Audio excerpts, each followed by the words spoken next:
Begin to on Daf Masechet Nazir Daf Mem Beis. We begin on the top line of the Amud. But the Gemara goes back to the Mishnah of Negolim that recorded Daf Mem Aleph regarding the halacha of what's considered the mitzvah of the ceremony. That there's halacha of cutting their body here. We said that by a Nazir, Mitzvah, and Levium, and we said certain criterion, and the Gemara is going to discuss that criterion of that hair cutting ceremony. Something discussed in today's daf is the well-known Talmudic principle of Ruba Kukula. That in general, the majority is like the whole thing, but we'll see an exception, the halacha of that of Nazir. Shir Giluach, what's the measurement of the hair cutting? If you're missing out, that won't be considered as you did a Giluach. Chafifa V'Strika, are you allowed to comb your hair? Is that a problem about that you're violating the Isra of taking out the hair of a Nazir? The Loyatama Loyav, the Isra of Tumah, there's actually two different prohibitions that apply by a Nazir. The concept of that, if you're already desecrated, is that a problem of re-desecrating? When you're connected to Tumah, that you actually have a more severe level of Tumah when you're connected. That's something that's not intended according to Rabbi Shloimy is going to be permitted. But Rabbi Shloimy agrees that even though Davashem Miskaven, but if it's inevitable, then it's actually going to be forbidden. So the Gemara, we continue on Daf Mem Beis and Aleph on the top line of the Amud. Amamam. The master had said, we had the Mishnah of the Gom that recorded of Mem and Aleph that said, all those that we said that they have the ceremony of the hair cutting, but if they cut their hair without a razor, or they're left over 2 hairs, they haven't done anything. You didn't do a full hair cutting. So he says, this tells us from the fact that we said, or if you left over 2 hairs, you didn't do anything, teach us that that the majority is like the whole thing is a biblical halacha. Says how do you see that from this Mishnah? I'll tell you. The fact that the Torah tells you by Nazir, on the 7th day, he has to go ahead and cut off his hair, where that's not necessary. You already said Vigilach. Obviously, you're coming to tell us that you need to have, for a full hair cutting ceremony, that Yigalchenu, you have to cut it. Everything has to be cut, nothing can be left. But here the Torah is telling us specifically that you only get to fulfill when you take off the whole thing. But the inference is, in general, Rubai Kukula, the majority is like the whole thing. Which the Ram just points out that, in general, that we're saying that when let's say Stila is Berei Reishai, like we said, then it's going to be, you were Saisur your Nazir, if you cut off most of the hair, because you say Rabbi Kukula. However, it does say regarding the destroying the corners of the beard, the Gemara says in Shabbos Tzad Yom Beis, that actually even if you take just a scissor full, you're going to be chayim, which sounds like even a little bit. But in general, besides these exceptions, we're going to say Ruba Kukulai. Here in Nazir, the Torah is coming to tell you that no, that it's only going to be if you cut off all the hair, are going to yetze your hair. Now, Maskel Rabbi Yisrael, he says, wait a second, how could you learn that from this? This pasuk ben Nazir Tamik Siv is by a Tamei Nazir, because it says on the 7th day, which is he became Tamei, he's now purifying, he's starting over, where that's what he's saying, Galchenu means that you have to do the whole thing. The Bryce is trying to learn out from a Nazir Tar, when he does his hair cutting ceremony after the end of his 30 days in Naziris, the 2 hairs of Ma'akiv, how could you learn out Nazir Tar from Nazir Tamei? So Machkel in the West, in Eretz, they laughed at Rabbi Yisrael Chanin, which takes this interesting paradox.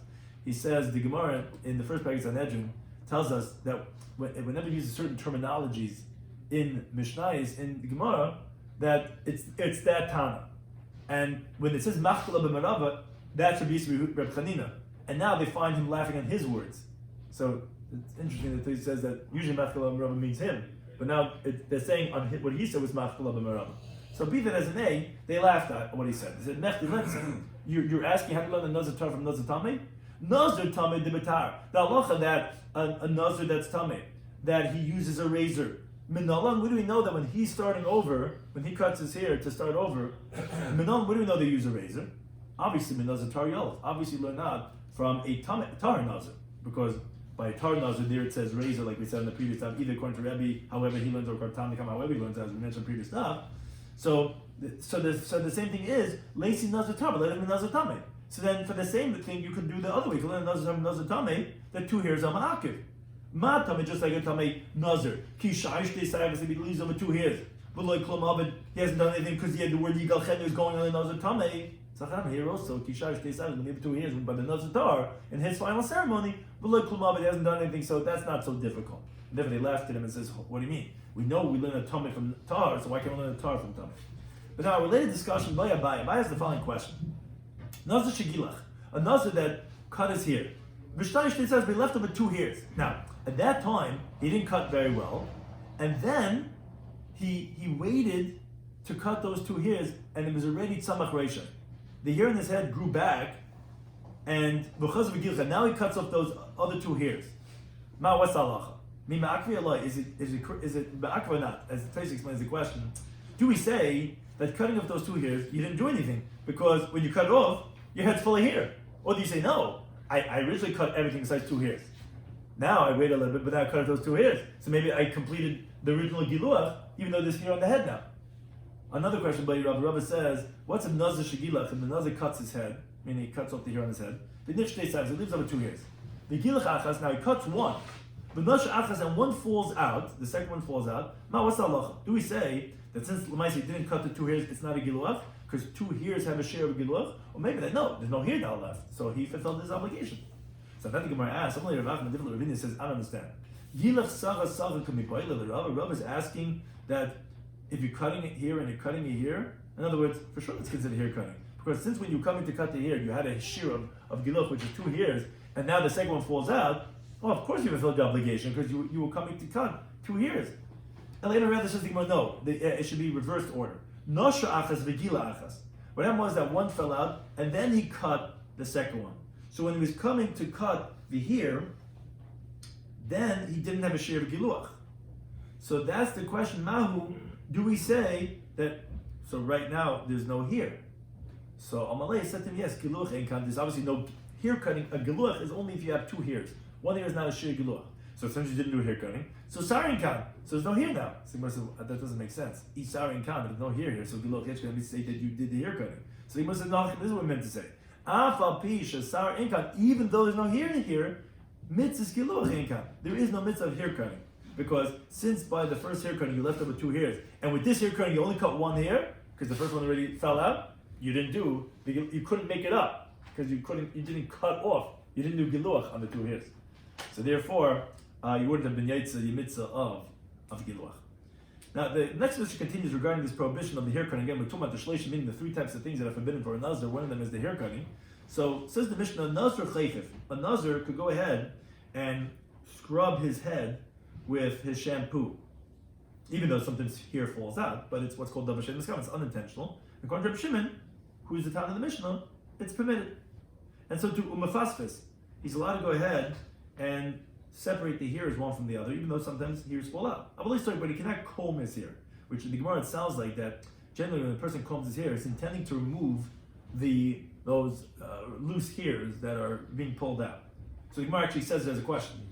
Who's the one who says that you're allowed to go ahead and scrub your hair and comb your hair? Shimon says, yeah, because it's unintended, it's permitted. So wait a second, but when it said you can't comb your hair, so Rabbanan sounds like Rabbanan.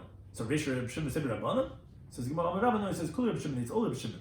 But Kol HaSeg, whenever you're combing, your intention is to remove those that are not really attached so well, and they're easily pulled out, and you want to get out those hairs, that's psik reishi. That's inevitable. That's going to be forbidden. But to use your fingers or to go ahead and shampoo, that's not inevitable and that's not your intention, so therefore that's going to be permitted. Now, the next mission continues. Rabbi Shloimy, he says, Layochav ba'adama. You're not allowed to go ahead and scrub your hair with earth, because that removes the hair. So you can't just use earth according to Rabbi Shloimy, because that's going to remove the hair. Now, the following question, what did Rabbi Shloimy mean? Does the Mishnah read because it's going to tear out the hair, so you can't use earth, which is a type that specifically that tears out the hair? In other words, we didn't let you use any type of earth because of a gezerah, because of that type that does remove the hair. So the Gemara says, what's the difference? The Gemara says, if you have a certain type of earth, which they would use obviously like some type of a shampoo, that doesn't tear out hair. Yeah, but if you say because it pulls out the hair, so when you know that it doesn't pull out, that would be okay. Because of the type that does, we just don't know, or you're going to be mixing them up. So then you never let you use earth. So I'm going to take a look. It says not clear which one is it because of the specific type of one, or it's because of any type of wine. So the Gemara continues on next halacha in the Mishnah, now going on to the over three types of, we spoke about all three halachas, of the drinking of the wine, of the tamei, of the hair cutting. Now this Mishnah goes to summarize in these three types of isuros. Nazir shayishisian kolyam. If you have a nazir with drinking wine all day long, so in a chayv alachas, only one liability of lashes. But if they told atish, don't drink. They every time they kept them warning you, get them drinking. Chayv kolachas alachas. He's liable every single one, and that's the same thing with the hair cutting, same with the tumah, as the Mishnah continues to explain. Let's say he was cutting his hair all day. He's in front of the mirror. He's cutting, snipping. So in a chayv alachas, only chayv one liability. Let's say, no, don't cut. But continues cutting. Liable for every single time he cuts a share of giluach. So to him, let's say all day he was busy in the cemetery. And Chabalach is only liable one. I'm allowed to tell let's say, don't, and he's matama. Chabalach is liable for every single one individually. We continue to the days, the Gemara, which will relate back to Allah of the Mishnah regarding the Tamah of Nazir, the Gemara says itmar. The Gemara says that Amar Rabba Amar Rav Huna, and this is important because this is Rabba in the name of Rav Huna. He says Mikra Mali Debya Kasim. It's a full pasuk in Bamidbar that says, which the pasuk that begins, and this Tamah by a Nazir, says to his father, to his mother, to his brother, to his sister, Lo Yi Tama. He should not make himself tamei to them when they die, because the crown of God is on his head. Nazir Elakav is on his head. Now the question is, Kishahu Oimer Lo Yavai, when the pasuk before that says that all the days of his Nazir to Hashem, to the soul of a dead person, Lo Yavai shouldn't come in. So the question is, what's that coming to teach me? That's Lazir al Tama, Lazir al Abiyah. To tell me that there's two prohibitions. That is warning him regarding becoming tamei, and it's warning him regarding coming into the oil of the mess. If they warn him because of lo yitama, because of lo yavai, to get two sets of lashes, because both of them are happening at the same time. That's where you'll be liable for two. But you won't have to have two liabilities unless you have an additional tumah by the second one. That if they warn him al tatama, he's not going to be chayav two.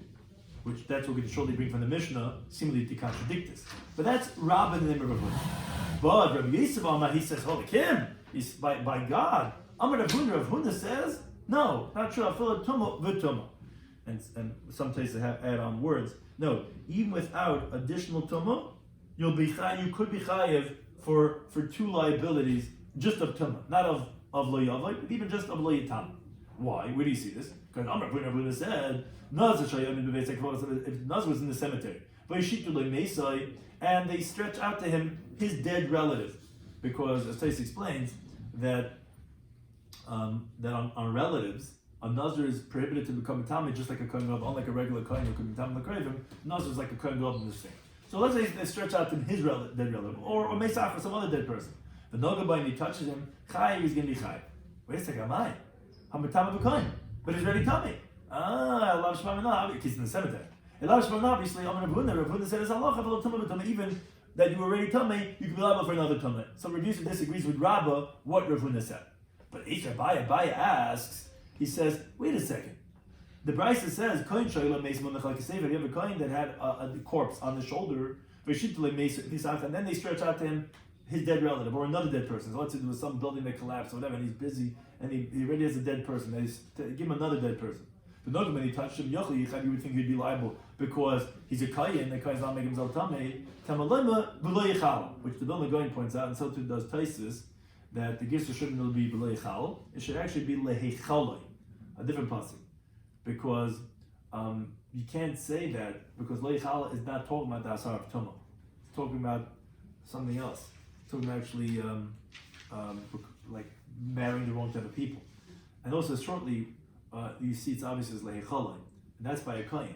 And that's by a Kohen. We compare Nazir to Kohen Gadol later on from Chesmanav to learn them out from Imai. So be that as a name, they both have the same halachas, but what does Lehechaloi teach us? Or Lo Yichal, whichever one, it's B'mishein Mechul. The problem is only if he's not desecrated, then he should not make himself desecrated, and that's the Issa of becoming Tamei. This exclude here was already desecrated.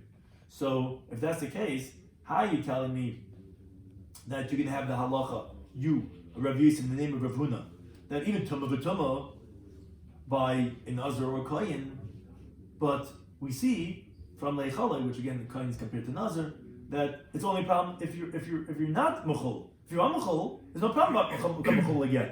So how do you tell me that you can have tumah and tumah? So Rabbi Yisrael said to him, he says, why don't we take shlach masnitin? What do you do with the Mishnah? Look at our Mishnah. What we learned in the Mishnah said if this Nazir is being metamel mason all entire day, it's only liable for one liability. Let's say come keep on telling him he's liable for each and every one, even though he's mechul v'oimid. But why? He's already tummy. So obviously these contradict each other, and you have to remove the brisa according to the Mishnah. And that says Abaya said no, loy kasha. The Mishnah and the brisa are not a contradiction. Why not?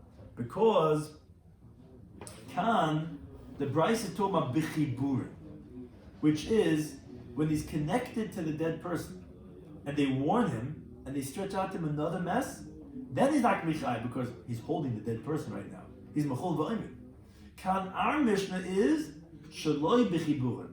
We already removed himself from the dead person. He's still tummy, obviously, but he's not touching the dead person right now. And they stretch him out another mess after you detach from the first one, and they tell him, don't make yourself tummy. So that's not mechol v'oimid, because right now he's not really touching the mess. And as we're going to explain in a moment, you actually have a more severe level of tumah actually touching the mess when you're not. So now it'll be a teseves tumah. Oh, so even that same day, because the moment that you're touching the mess, when you're touching, you're going to be. It creates a tumah of 7 days, as the Gemara says. In the contrast, when someone touches someone who had touched a dead person, is only tumah till the evening. So you see that we consider you when you're touching the mess more severe. So therefore, says Abai, no, don't tell me that they contradict each other. That's not true. The tumah of the Mishnah is when you're not connected. Some of the price that says that it's not going to be a problem is going to be when you are connected. Which the Gemara says, is that really so that when you're connected, that tumah is biblical? In other words, is that really true that in general that when you touch someone who touches a tumah, that is a biblical halacha? But the Amar Rabbi Yitzchak Bar Yisrael Rabbi Yanni says lo Amar tumah bechiburin. They didn't say this halacha of tumah bechiburin. In other words, that the one who's touching someone who's touching a mess, that it's going to be a problem. That's ela truma v'kachim. That's only for truma or kachim. That's where we say that the tumah will be like as if he touched the mess himself. To be tumah for truma v'kachim. Avla nazir, but let's say to be saisa his nazir and to bring a korban of tumah, or let's say regarding v'leisa pesach that he won't be able to bring the korban pesach. That they never said this rabbinic halacha. B'yam and Dairesh, but if you say it's biblical, ma'ashno, what would be the difference? So that says the Gemara, another chiluk. No, Khan over here from Rabbi Yanai is bichiburi adam ba'adam. What does that mean? So the Ri explains that it's a third level. It's someone who's touching someone who's touching someone who's touching a mess. Which that's for sure going to be a rabbinic tumah of 7 days. Because when did we say that touching someone who's touching a mess is deraisa? That's when you touch someone who's touching the dead person. When he's touching the dead person, possible. And as the Gemara says in Perikim Amidin, that Yosef ben Ezra testified, Yikrav b'diyikrav, you touch who's touching, misav, your tummy. And the Gemara says, deraisa kolash yigaba tummy yitma. The Gemara comes out, the Raisa is Bichiburin is Tamei Shiva. Shaloi Bichiburin is Tamas Erev. And they came along and they were geyser, even Shaloi Bichiburin can be Tamei for 7 days. And that's what Yisrael Yezer is coming along, and he's saying that that's not a problem biblically. So, according to the Ri, you have to explain that the Raisa Bichiburin is where you touch a mess, and Shaloi Bichiburin is when you're touching someone who's touching a mess. But Rashi over there actually explains that no, they came along and they were geyser shaloi b'chiburin, meaning even if he's parish, if he's separated, legami, meaning according to Rashi, the difference between b'chiburin and shaloi b'chiburin, meaning is adam ba'adam versus kam b'chib, like the Gemara just concludes, kan by Rabbi Yosef is b'chiburi adam b'mes, is when Reuben touches Shimon while Shimon's touching the dead person, then he's going to be Tamei 7 min ha-Torah. And that's we know from Makala Shiga B'ha-Tamei. But when Reuben touches Shimon and Shimon touches Levi and Levi's touching the mess, that's going to be Tumas El min ha-Torah and the one's going to be Tamei 7. So there's two different interpretations what that means. One is, again, like we're saying from places, that it's a 3-level instead of a 2-level. Whereas according to Rashi, the difference is if it's a 2-level, but is that 2-level when the guy's touching the mess versus when he's not touching the mess? That would be the chilik if it's the Raisa or the Rabbanan, but again, they don't contradict each other, and it's not a stira that you could be chayiv even tuma b'tuma the way Rabbi Yisrael is saying the name of Rav Huna, because he's talking about b'chiburi adam b'mes. B'chiburi adam b'mes. So then that could be something that would be adding on, because that is a severe level of tuma in contrast to b'chiburi adam. Thank you anytime.